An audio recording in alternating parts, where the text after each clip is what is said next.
আল্লাহ কেমনে আবার হিসাব নেবে? দেখো তো, তামাম দুনিয়ার সব কিছু ওলট পালট হয়ে গেছে, অথচ আল্লাহ তাদেরকে জীবিত করে আমাদের সাথে কথা বলাইতেছে। আল্লাহর নবী বলেন, পৃথিবীর পরিবর্তনের মধ্য দিয়ে পৃথিবীর সব কিছুর পরিবর্তন হবে, শুধুমাত্র একটা জিনিসের পরিবর্তন হবে না, সেটা হলো আল্লাহর ঘর মসজিদ। কিয়ামত পর্যন্ত মসজিদের জায়গায় আল্লাহ তার নিজ দায়িত্বে মসজিদকে সংরক্ষণ করবে। একটু খেয়াল করে শোনেন, কেন মসজিদের কথা বললাম? মসজিদের প্রতি আল্লাহর বিশেষ কেমন দয়া জানেন? আল্লাহ পাক যখন এই পৃথিবীটা সৃষ্টি করেছিল, পৃথিবীটা সৃষ্টি করার পরে আল্লাহ প্রথমে পৃথিবীতে জিন জাতি দ্বারা আবাদ করেছিল। তার মানে পৃথিবীর প্রথম বাসিন্দা হলো জিনেরা। জিনেরা যখন পৃথিবীতে হট্টগোল বাজালো, রক্তপাত ঘটালো, আল্লাহ ফেরেশতাদেরকে বলল, ফেরেশতারা জিনদেরকে তাড়ায়া দিয়া তোমরা জমিনে বসবাস করো। তার মানে পৃথিবীর দ্বিতীয় বাসিন্দা কারা? না, কারা? ফেরেশতারা। ফেরেশতারা দীর্ঘদিন থাকার পরে চিন্তা করতেছে, আমরা তো আল্লাহর অবাধ্য হই না, অতএব আল্লাহ আমাদেরকে পৃথিবী থেকে তাড়াবেও না। আল্লাহ ফেরেশতাদেরকে ডেকে বললেন, ইন্নী জাইলুন ফিল আরদি খলিফা। এ ফেরেশতারা, আমি জমিনে আমার প্রতিনিধি পাঠাবো। ফেরেশতারা জবাবে বলেছিল, ক্বালু আতাজআলু ফিহা মান ইউফসিদু ফিহা ওয়া ইয়াসফিকুদ দিমা। আল্লাহ, আপনি কি এমন একটা জাতি গোষ্ঠীকে পাঠাবেন যারা রক্তপাত করবে, যারা হট্টগোল করবে? আল্লাহ ডেকে বলে, ফেরেশতারা রে, ইন্নী আ'লামু মা লা তা'লামুন, নিশ্চয়ই আমি যা জানি তোমরা তা জানো না।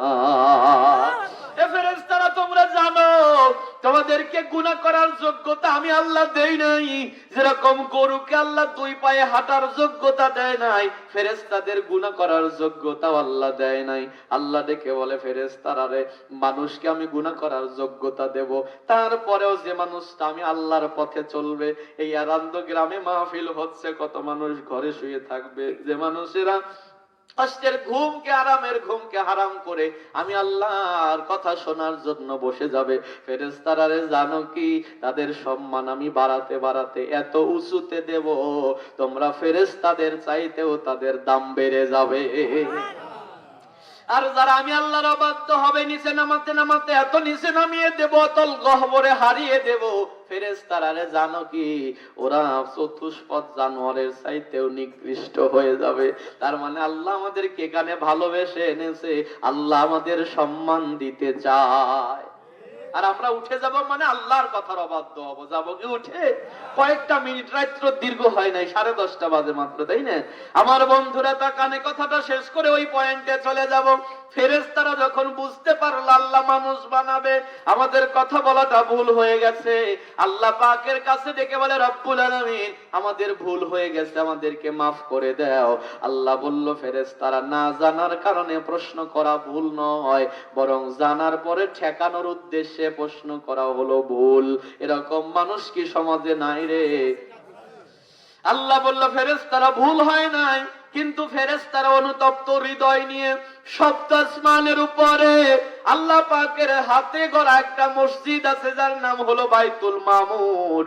ফেরেশতারা এই নূরের তৈরি মসজিদটা তাওয়াফ করার পরে আল্লাহর কাছে দোয়া করে, আল্লাহ, বাইতুল মামুর তাওয়াফ করে এই ওসিলায় তোমার কাছে দোয়া চাই, ক্ষমা চাই, আমাদেরকে মাফ করে দাও। আল্লাহ ডেকে বলল, ফেরেশতারা, যেহেতু বাইতুল মামুর তাওয়াফ করে ক্ষমা চেয়েছো, আমি মাফ করে দিলাম, কিন্তু আমি যে মানব জাতিকে পৃথিবীতে পাঠাবো, এরাও তো অন্যায় করবে, অপরাধ করবে, এরাও তো গুনাহ করে জীবন শেষ করে দেবে। কিন্তু এদের যখন মনে পড়বে এরা তো 7 আসমানের উপরে এসে বাইতুল মামুর তাওয়াফ করে দোয়া করতে পারবে না, ফেরেশতারা রে, তাহলে কেমনে গুনাহ মাফ হবে? আমি মানুষ পাঠানোর আগে তোমাদেরকে পাঠালাম, যাও জিবরাইল, যাও আমার বাইতুল মামুর সোজা নিচে যায় একটা বাইতুল্লাহ, আল্লাহর কাবা ঘর বানায়া দাও। ইন্না আউওয়ালা বাইতি উদিআ লিন্নাসি লাল্লাযী বিবাক্কাতাল মুবারাক যাক।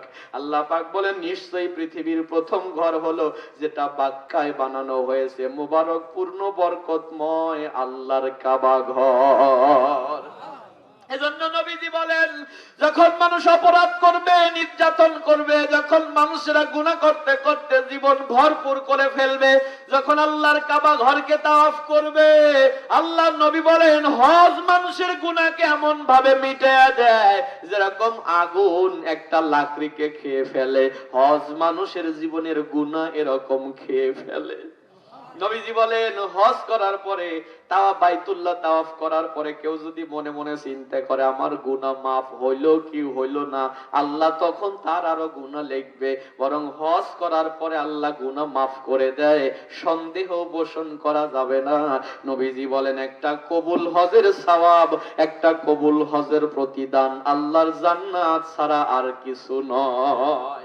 মজার কথা শোনেন আরামদের মানুষেরা, আল্লাহর রাসূলের সাহাবীরা বলল ইয়া রাসূলুল্লাহ তামাম পৃথিবীর মানুষেরা তো এসে কাবা ঘর তাওয়াফ করতে পারবে না, অনেকের সামর্থ্য থাকবে না, অনেকের সময় হবে না, ওগো নবীজি তারা কেমনে ক্ষমা পাবে? আল্লাহর নবী বলেন সাহাবীরা শোনো, আল্লাহ পাক তামাম পৃথিবীতে মসজিদ তৈরি করে দেবে। মসজিদ হলো খানায় কাবার দিকে মুতাওয়াজ্জু করা থাকবে। আমরা নামাজ পড়ি পশ্চিম দিকে, মূলত পশ্চিম দিকে পড়ি না, নামাজ পড়ি হলো কাবার দিকে। যারা কাবার পশ্চিমে যারা বসবাস করে তারা পূর্ব দিকে সেজদা করে, যারা দক্ষিণে বসবাস করে তারা উত্তর দিকে সেজদা করে। তার মানে মূল টার্গেট হলো কাবাকে সেজদা করা, কাবার মালিককে সেজদা করা, কাবার দিকে সেজদা করা। আল্লাহর হাবিব বলেন সাহাবীরা শোনো, যখন পৃথিবীটা বন্যায় একেবারে প্লাবিত হয়ে গিয়েছিল, হযরতে নূহ পয়গম্বরের জামানায় যখন বন্যা হলো, নূহ নবীকে বলা হয় আদমে সানি, দ্বিতীয় আদম। নূহ নবীর জামানায় যখন বন্যা হয়েছে, আল্লাহ ওই সময় শুধুমাত্র কাবাটাকে উঠায়া প্রথম আসমানে রেখেছিল। বন্যা যখন আবার জমিন শুষে নিল, আল্লাহ কাবাকে কাবার জায়গায় আবার নির্মাণ করে দিল। আল্লাহর নবী বলেন কাবা সোজা হলো বাইতুল্লাহ, আর বাইতুল্লাহ সোজা হলো বাইতুল মামুর, আর বাইতুল মামুর সোজা হলো আল্লাহর বাড়ি। কাবাটা হলো পৃথিবীর মিডল পয়েন্ট, যেরকম শরীরের মিডল পয়েন্ট হলো নাভি, কাবা হলো পৃথিবীর মিডল পয়েন্ট আল্লাহ বানিয়েছে। আল্লাহর নবী বলেন যখন নূহ পয়গম্বরের জামানায় কাবাটা আবার আল্লাহ স্থাপন করে দিল, হযরত ইব্রাহিম নবীর সময় আল্লাহ বললেন ইব্রাহিম কাবাকে আবার নতুন করে সংস্কার করতে হবে, কারণ বন্যার কারণে কাবার সাইডটা একটু ধসে গেছে, বন্যার কারণে আমার কাবাটা সংস্কার করা লাগবে, মেরামত করা লাগবে। ইব্রাহিম তুমি তোমার ইসমাইলকে নিয়ে কাবাটা মেরামত করো। ইব্রাহিম নবী যখন ইসমাইলকে নিয়ে কাবা মেরামত করতেছে, হাদিসে এসেছে নবীজি বলেন ইসমাইল পাথর টেনে টেনে ইব্রাহিম নবীর কাছে দেয়, ইব্রাহিম নবী পাথর দিয়ে দিয়ে কাবা মেরামত করে। তাকায় দেখে ছেলে ইসমাইল ঘেমে গেছে, আল্লাহর কাছে দোয়া করল আল্লাহ আমার ছেলে ঘেমে গেছে, কষ্ট হচ্ছে আমার বেটার, ওগো আল্লাহ তুমি ব্যবস্থা করে দাও। একটু মনোযোগ দিয়ে শোনেন, আল্লাহ ডেকে বলল পাহাড়, কাবার চতুর্পাশে হলো পাহাড়। আল্লাহ ডেকে বলল পাহাড় রে, তোমার গায়ের যে সকল পাথরেরা কাবার সাথে লাগতে চায় পাথরগুলোকে তুমি ছেড়ে দাও। চতুর্পাশ থেকে এই পাহাড়গুলো তাদের গায়ের পাথরগুলো ছেড়ে দিল। চতুর্পাশের পাথরগুলো গড়ায়া আসতে আসতে কাবা শরীফের চারপাশে যখন হাজির হয়ে গেল, ইব্রাহিম নবীকে আল্লাহ স্পেশাল একটা পাথর দিলেন, নাম হলো মাকামে ইব্রাহিম। বলে এর উপরে উঠবে আর লিফটের কাজ করবে। ইব্রাহিম নবীর পায়ের ছাপ আজও পর্যন্ত এর ভিতরে রয়েছে। কথাটা মনোযোগ না দিলে বুঝবেন না, কিন্তু ইব্রাহিম নবী যখন এই পাথরের উপরে ওঠে আর পাশ থেকে ইব্রাহিম পাথর উঠায় দেয়, এটা দিয়ে দিয়ে কাবা মেরামত করলো। কাবা যখন সংস্কার শেষ হয়ে গেল, কিন্তু ইব্রাহিম নবী দেখে অনেকগুলো পাথর বেঁচে গেল।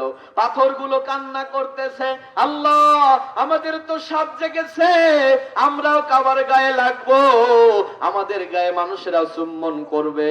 আল্লাহ ডেকে বলল ইব্রাহিম যে পাথরগুলো কাঁদতেছে,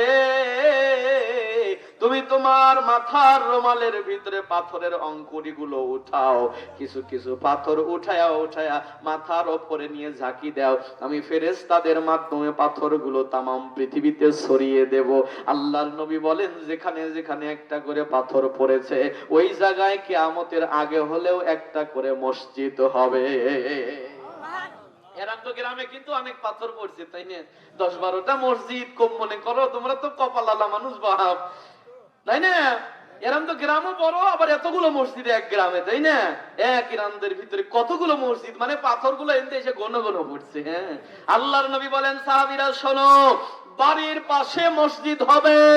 আমার উম্মতেরা, গরিব মানুষেরা যখন বাড়ি থেকে ওযু করে জুমার নামাজ আদায়ের জন্য মসজিদে যাবে, ও যেন ইহরামের কাপড় পরে ওমরা করতে গেল।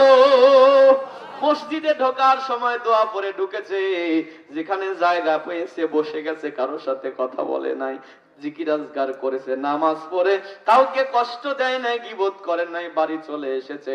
নবীজি বলেন কাবা তাওয়াফ করলে যেরকম জীবনের গুনাহ মাফ হয়, মসজিদে নিয়মিত গেলেও আল্লাহ জীবনের গুনাহ মাফ করে দেয়। আল্লাহর নবী বলেন সাহাবীরা রে, মসজিদ গুলো কিন্তু আল্লাহর ঘর। আল মাসজিদু বাইতুল্লাহ, মসজিদ যারা মেরামত করে তারা আল্লাহর রহমতের ছায়ার নিচে থাকে। হাদিস কয়েকটা শুনাই, হয়তো আপনারা রাগ করতেছেন। মসজিদ প্রসঙ্গে নবীজি বলেন কেউ যদি মসজিদ থেকে একটা ময়লা ফেলে দেয়, আল্লাহ তার আমলনামায় উহুদ পাহাড় পরিমাণ সওয়াব দেয়। অবাক করা কথা কি জানেন, যে ময়লার শব্দটা হাদিসে এসেছে, এটা বুটের ডালের ছোলা, এত বড় শব্দ না, বরং একটা যে ছোলার কথা এসেছে মানে দাঁতের ফাঁকে লেগে থাকা অবশিষ্ট অংশ। রোজার দিনে খিলালের হাদিস যেটা এসেছে, যে খিলাল করলে দাঁতের গোড়ার থেকে ওই ছোলা অংশটাও যেন বের হয়ে যায়। নবীজি বলেন এতটুকু ময়লা সিমটি কেটেও কেউ যদি বারান্দা থেকে অথবা মসজিদ থেকে জানালা দিয়ে ফেলে দেয়, তার আমলনামায় উহুদ পাহাড় পরিমাণ সওয়াব দেওয়া হয়। আল্লাহর নবী বলেন কেউ যদি মসজিদ পরিষ্কার করে, আল্লাহ তার দিলের ময়লা পরিষ্কার করে দেয়। মনে পড়ে গেল কথাটা, নবী যখন কথা বলেছে পরের দিন থেকে দেখে মসজিদ পরিষ্কার, কিন্তু কে করে নবী খুঁজে পায় না। অতীব প্রত্যুষে আসে, খুঁজে পায় না। একদিন মধ্য রজনীতে রাসূল এসে দেখলেন এই পাড়া থেকে একটা মহিলা এসে মসজিদ ঝাড়ু দিয়ে চলে গেল। নবী বুঝতে পারলেন মহিলার এই কাজ, এভাবেই কাটতেছে কিছুদিন।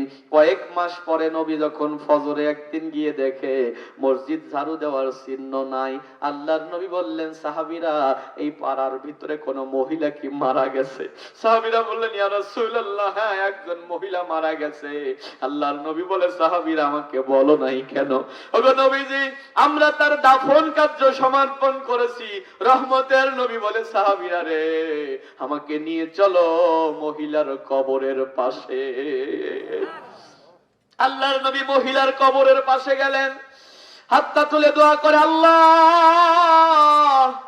তোমার এই বান্দি তোমার ঘর মসজিদ পরিষ্কার করেছে, আল্লাহ তুমি তার কবরটাকে পরিষ্কার করে নূরে মুনাওয়ারা করে জান্নাতের বিছানা বিছায়া দাও। সাহাবীরা কান্দে আর বলে মহিলা রে, কপাল তোমার ভালো, কারণ তোমার কবরের পাশে নবী নিজে দোয়া করতেছে। নবী মাথা ঘুরাইয়া বলে সাহাবীরা তোমরাও যদি কিয়ামত পর্যন্ত আমি নবীর দোয়া নিতে চাও, তাহলে মসজিদ পরিষ্কার করিও, আমি নবীর রূহানি দোয়া তোমার উপরে পড়বে। আল্লাহর নবী বলেন কেউ যদি মসজিদে আলোকিত করার ব্যবস্থা করে, আল্লাহ তার কবরটাকে নূরে মুনাওয়ারা করে দেয়। এক সাহাবী বললেন নবী আমি করব, একটা আলোক সজ্জার ব্যবস্থা করলেন। সাহাবী মারা গেছে, নবী বললেন সাহাবীরা আমি নবী, তোমরা নবী নয়, আমি যা দেখি তোমরা তা দেখো না। আমার এই সাহাবীর কবরটাকে আল্লাহ নূরে মুনাওয়ারা করে দিয়েছে। এজন্য মসজিদের যদি একটা বাল্ব কেটে যায়, লাইট কেটে যায়, ক্যাশিয়ারকে খুঁজবেন না, আপনার পকেট থেকে 20টা টাকা দিয়ে একটা লাইট লাগায়া দেন। কপাল যদি ভালো থাকে, লাইট জ্বলা অবস্থায় যদি আপনার মরণ হয়, নবীজি বলেছেন কবরটা আল্লাহ নূরে মুনাওয়ারা করে দিবে। আল্লাহর নবী বলেন কেউ যদি মসজিদে একজন মানুষ দাঁড়ানো পর্যন্ত চটাই দেয়, ওই মানুষটা দাঁড়ানো পর্যন্ত চটাই যদি কেউ দান করে, আল্লাহ তার আমলনামায় ৭০,০০০ রহমতের ফেরেশতারা রহমত বরকত মাগফিরাতের দোয়া করতে থাকে। এই আরামদের মুসলমানেরা একটা হাদিস শুনিয়ে আমি আবার আমার আলোচনায় যাব।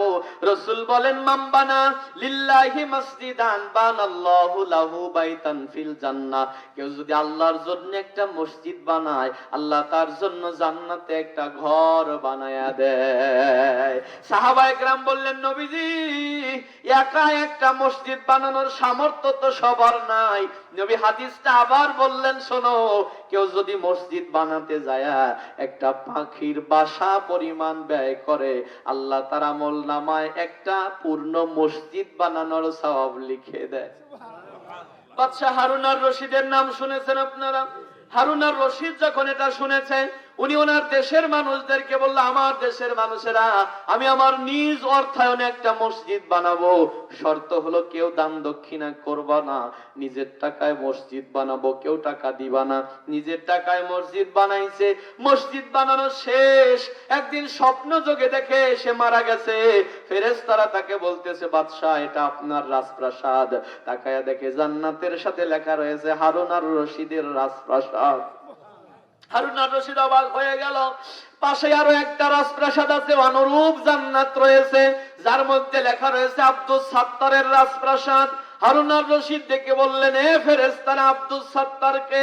ফেরেশতারা বললেন, আপনার দেশের একজন মানুষ প্রত্যন্ত অঞ্চলে বসবাস করে, একেবারে দিন এনে দিন খায়, ও মানুষটা আব্দুস সাত্তার। ছবি দেখাইলো, বলে তার জান্নাতে ঢুকতে দেও, বলে না, ঢোকা যাবে না।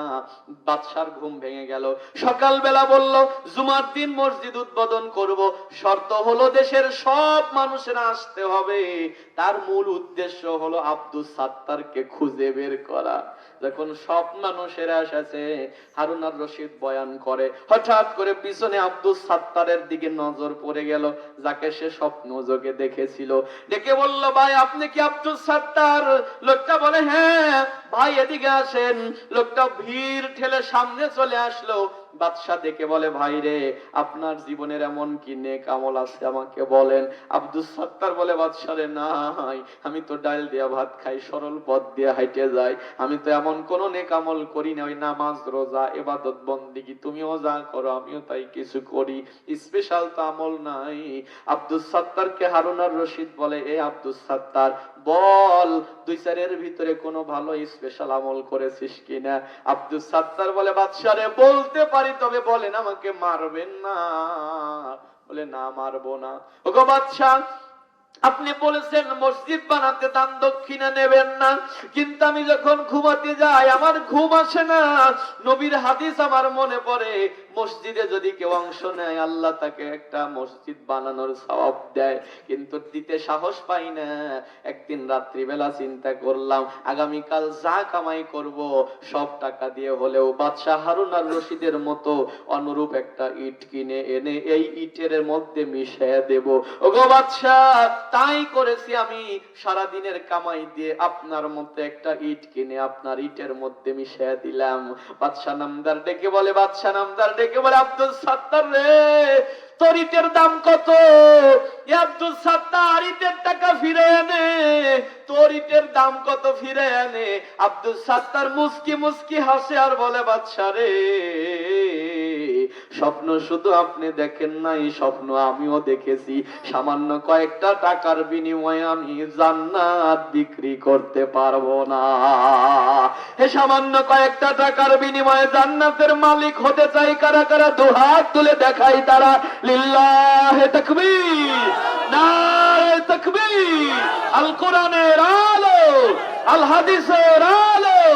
আল্লাহ তুমি কবুল করো, পড়ি আমিন। হাতটা উঠান। আল্লাহ হাতগুলো উঠিয়েছে, সবাই উঠান। আমার মা বোনেরা যারা দেখতেছেন, আপনারা হাত উঠান। আল্লাহ ছবি উঠায়া রাখবে, আল্লাহ দেখতেছে, ছবি উঠায়া রাখবে। হাতটা টান করেন। আল্লাহ, আমরা আমাদের সামান্য অর্থের বিনিময়ে হলেও জান্নাতের মালিক হতে চাই, পড়ে না আমিন। আর ওজোর বলেন আমিন। আপনারা চান একটা জান্নাতের মালিক হতে? তাহলে দুইটা হাত উঠান, একটু ঝাঁকি দেন, বলেন আল্লাহ কবুল করো। জোরে বলেন আমিন। বাম হাতটা নামান, ডান হাতটা একটু ঝাঁকি দেন, বলেন আল্লাহ কবুল করো, আল্লাহ কবুল করো। সম্পদ থেকে কবুল করে হলেও জান্নাতের মালিক বানাও, পড়ে না আমিন। এবার হাতটা ঢুকান সেখানে, আমি ঢুকাই যেখানে। এর নাম হলো পকেট। হাত দেন পকেটে, কিছু দিবেন, তারপরে বয়ান আবার পরবর্তীতে হবে। দেন, আমি আপনাদের জন্য দিল থেকে দোয়া করব। দেখেন এটা কে দিয়েছে? প্যানেল চেয়ারম্যান কত দিয়েছে? লিল্লাহে তাকবীর। প্যানেল চেয়ারম্যান 5,000 টাকা, বলেন মারহাবা। আর ওদের বলেন মারহাবা। আল্লাহ তুমি দানকে কবুল করে নাও, জানে মালে বরকত দিয়ে দাও। আমার আরেক বাবাজি দান করেছে 500, আল্লাহ ঘরের মধ্যে বসায় দাও বরকতের বাক্স। আমার বাবাজি কার বাবা? আব্দুল সত্তার নাম করে গেল বাপের বেটার কাম। কত আছে?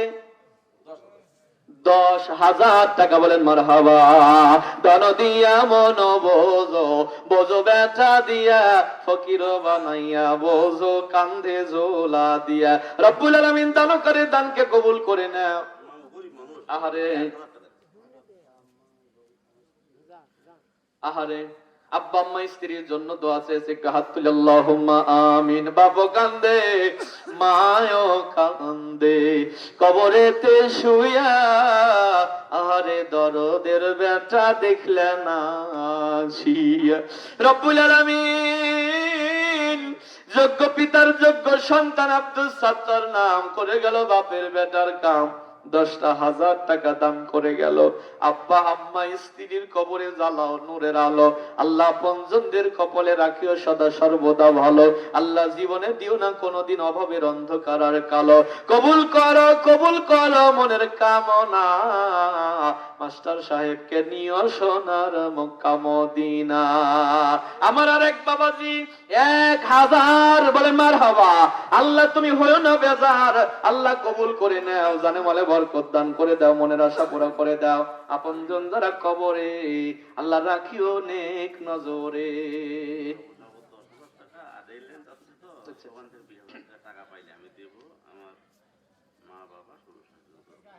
আরে আবুল কালাম আজাদ 10,000 টাকা, বলেন মারহাবা। এই 10,000 টাকার এটা হইল কি? লিল্লাহে তাকবীর, নারায়ে তাকবীর। আবুল কালাম আজাদ ভাই 10,000 টাকা, বলেন মারহাবা। রেল লাইনের টাকা পাওয়া সাপেক্ষে আরো 20,000 টাকা দিবেন, বলেন মারহাবা। 30,000 টাকা আল্লাহ তুমি কবুল করে নাও। মা বাবা এবং শ্বশুর শাশুড়ির জন্য দোয়া চাই, একটু দোয়া করি, হাত তুলি আল্লাহুম্মা আমিন। বাসের পালকি চইরা মাগো যাও গো কোথায় চলে, বাসের পালকি চইরা মাগো যাও গো কোথায় চলে, কোথায় আবার ঘর বানাইলা দাও না আমায় বলে, মাগো দাও না আমায় বলে। রব্বুল আলামিন আবুল কালাম আজাদ ভাই বড় ভালোবাসার মানুষ। সেদিন প্রথম সাক্ষাতে পরিচয় হয়ে ভালো লেগেছিল। আল্লাহ তোমার ভালোবাসার বান্দাটা, আল্লাহ তোমার ঘরের জন্য 10,000 টাকা নগদে দান করেছে, আরো 20,000 টাকা এনে দেওয়ার চিন্তা করতেছে। আল্লাহ তুমি কবুল করে নাও। বাবা মা দাদা দাদি নানা নানি শ্বশুর শাশুড়ি যারা অন্ধকার কবরে, আল্লাহ রাখিও নেক নজরে। যারা বেঁচে আছে হায়াতের মধ্যে বারাকা দান করে দাও। আল্লাহ ভাইজানের পরিবারে শান্তি দাও, যাবতীয় বালা মুসিবত দূর করে দাও। কবুল করো মনের কামনা, জিয়ারতে নিও সোনার মক্কা মদিনা। আহারে আহারে, আমার ভাইজান রব্বুল আলামিন তোমার ঘরের জন্য অনেকগুলো খুচরা টাকা দান করেছে। আল্লাহ আমি দিল থেকে দোয়া করি, ভাইকে তুমি সুস্থ করে দাও, আল্লাহ বালা মুসিবত দূর করে দাও, আল্লাহ মনের আশা পুরো করে দাও। মাওলানা আব্দুল সাত্তার ভাইয়ের বড় ভাই আব্দুল মান্নান 4,000 5,000 সই করে দিলেই তো হয়তো। আল্লাহ তুমি হয় না বেজার, আল্লাহ কবুল করে নাও, জানে মালে বরকত দান করে দাও, মনের আশা পুরো করে দাও, কবুল করে দাও। আব্দুল মান্নান ভাই 4,000 টাকা, বলেন মারহাবা। আল্লাহ তুমি কবুল করে নাও, জানে মালে বরকত দান করে দাও, মনের আশা পুরো করে দাও। আপনজন যারা অন্ধকার কবরে, আল্লাহ রাখিও নেক নজরে। আচ্ছা, লিল্লাহে তাকবীর, নারায়ে তাকবীর। সহ সভাপতি আলহাজ গাজী মোহাম্মদ আইনুল হক, এই ভাই আইনুল হক, আলহামদুলিল্লাহ। সহসভাপতি সাহেব আলহাজ গাজী মোহাম্মদ আইনুল হক 10,000 টাকা বলেন মারহাবা, আর বলেন মারহাবা। একটু হাত তুলি আল্লাহুম্মা আমিন। কার ভরসায় আছো রে মন, কিসের করো আশা, এত সাদের বাড়ি একদিন ভেঙে যাবে তোমার বাসা। ও তোমার গোনা দিন ফুরাইয়া যাবে, গোনা দিন ফুরাইয়া যাবে, যৌবনে লাগবে ভাটি, ওই যে দেখো ডাকিতেছে তোমায় কবরের মাটি। রব্বুল আলামিন আল্লাহ অত্র মসজিদের সভাপতি সাহেব আজকের মাহফিলের সহ সভাপতিত্বের দায়িত্বে আছে আলহাজ গাজী মোহাম্মদ আইনুল হক নাম। আল্লাহ করে গেল বাপের বেটার কাম, 10,000 টাকা দান করেছে। আহারে বাবা মায়ের জন্য দোয়া চায়। রব্বে কারীম, মুরব্বী মানুষটা বাবাকে ভুলে যায় না। বাবা তুমি কেমন আছো, ছোট্ট মাটির ঘরে তোমার কথা হৃদয় মাঝে পড়ছে বারে বারে। রব্বে কারীম আল্লাহ খানায় কাবার মুসাফির গাজী মোহাম্মদ আইনুল হক আব্বার কথা স্মরণে পড়ে গেছে। আল্লাহ আব্বা মাটির ঘরে ঘুমায়, আল্লাহ তোমার কাছে দোয়া করে যাই আব্বাকে তুমি নিরাপত্তার চাদরে জড়ায় রাখো। বাবা মা দাদা দাদি নানা নানি শ্বশুর শাশুড়ি আপনজন যারা শুয়ে আছে কবরে, আল্লাহ রাখিও নেক নজরে।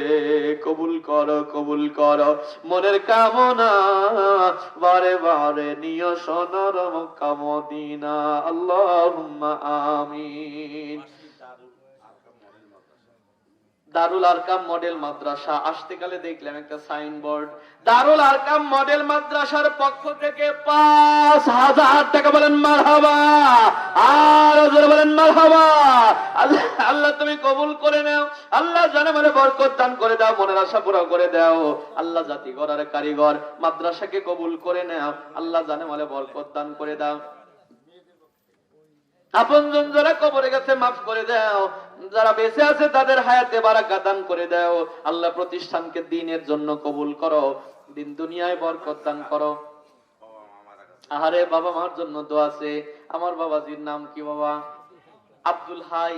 হ্যাঁ আব্দুল হাই বাবাজি সামনে বসেছিল, বারবার কোরআনের তেলাওয়াতের সময় মুখ নেড়েছে। মাওলা হাত তুলি আল্লাহুম্মা আমিন। রব্বে কারীম একটা ছেলে দে রে মাওলা, একটা ছেলে দে, কামাই খাইবার চাই না আল্লাহ, মারা গেলে দোয়া করবে কে? মাওলা আব্দুল হাই নাম, বাবা মার জন্য দোয়া আছে, ভুলতে পারে নাই বাবা মাকে। 2,000 টাকা দান করলো, আল্লাহ তুমি কবুল করে নাও। আল্লাহ জানে বলে বরকত দান করে দাও। আব্বা আম্মা মাটির ঘরে যদি ঘুমিয়ে থাকে মাফ করে দাও। আল্লাহ কবর গুলোকে নূরে মুনাওয়ারা করে দাও। আল্লাহ কবরের মধ্যে তাদেরকে নবদুলার মতো ঘুম পাড়ায় দাও, জান্নাতের নাজ নিয়ামত দেখায়া দাও। আল্লাহ তার সন্তানকে দুনিয়াতে নিরাপদে রাখো, বালা মুসিবত থেকে বাঁচায়া দাও। আল্লাহ তুমি তার মনের নেক আশাকে পুরা করে দাও। আল্লাহুম্মা আমিন।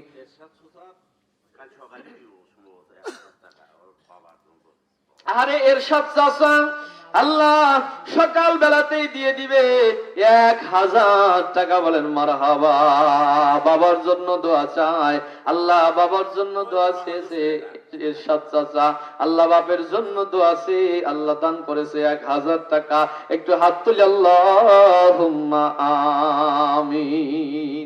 রব্বুল আলামিন এরশাদ চাচা নাম করে গেল বাপের বেটার কাম, আব্বার কথা বলতে পারে নাই, আব্বার কথা মনে করে ও মাওলা 1,000 টাকা দান করলো।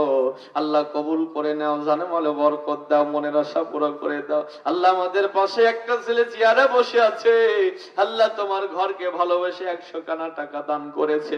মাওলা রে 8-10 জন মানুষ যেভাবে হেঁটে যায় ও হাঁটতে পারে না, আল্লাহ তোমার কাছে দোয়া করে যাই, তুমি তাকে পূর্ণতা সুস্থতা দান করে দাও। আল্লাহ মেহেরবানি করে কবুল করে নাও। আমাদের ঘরে যাদের সন্তানাদি আছে সকলকে সুস্থতা দান করে দাও। আল্লাহুম্মা আমিন। ধানের কালেকশন তো আপনাদের দিকে হওয়ার কথা। হ্যাঁ, আহারে বাবা, হ্যাঁ